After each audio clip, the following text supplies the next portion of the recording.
Hi friends, நான் தான் உங்கள் திலகா. இன்றைக்கி என்ன பார்க்க போகிறோன்னா, ஒரு குட்டியாக மினி விளாக் தான் பார்க்க போகிறோம். காட்டில் தண்டிக்கீரை இருந்தது. காட்டில்னா நம்ம காட்டில் இல்லைங்க, நம்ம சித்தப்பா அவங்க காட்டில். நம்ம வேறு யாராவது காட்டுக்கு வேலைக்கு போனால் கூட அங்கே எதாவது கீரை காய் கண்ணில் தென்பட்டுச்சுன்னா கூட கேட்டால் கூட கொடுத்துருவாங்க. இல்லைனா காட்டுக்காரங்களே எடுத்துகிட்டு போக சொல்லுவாங்க. நம்ம சித்தப்பா அவங்க காடுங்கிறதுனால நான் கேட்கவே இல்லை, நான் பாட்டுக்கு போய் ஒடிச்சிட்டு வந்துட்டேன். கீரையில் அவ்வளோ நல்லது இருக்குது இல்லை, அது எப்படி நம்ம மிஸ் பண்ணுறது?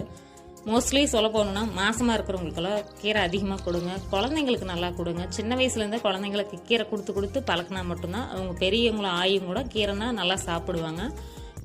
மோஸ்ட்லி சொல்ல போகணுன்னா, நைட்டில் கீரை யாருமே சாப்பிடாதீங்க. அனுபவத்தில் சொல்கிறேன். ஏன்னா கீரை சாப்பிட்டாவே அது நைட்டில் செட் ஆகாது. ஏதாவது ஒரு அஜீரண கோளாறு, வேறு ஏதாவது ப்ராப்ளம் அந்த மாதிரி இருக்கும். காலையிலையும் மத்தியான டைமில் கீரை அதிகமாக யூஸ் பண்ணுங்கள். அப்புறம் கொஞ்சம் கொஞ்சமாக கீரை சேர்த்த தான் கொஞ்சம் சத்தாக இருக்கும். வெளியே ஃபுட்ஸ் அதிகமாக சாப்பிட்றதுனால நமக்கு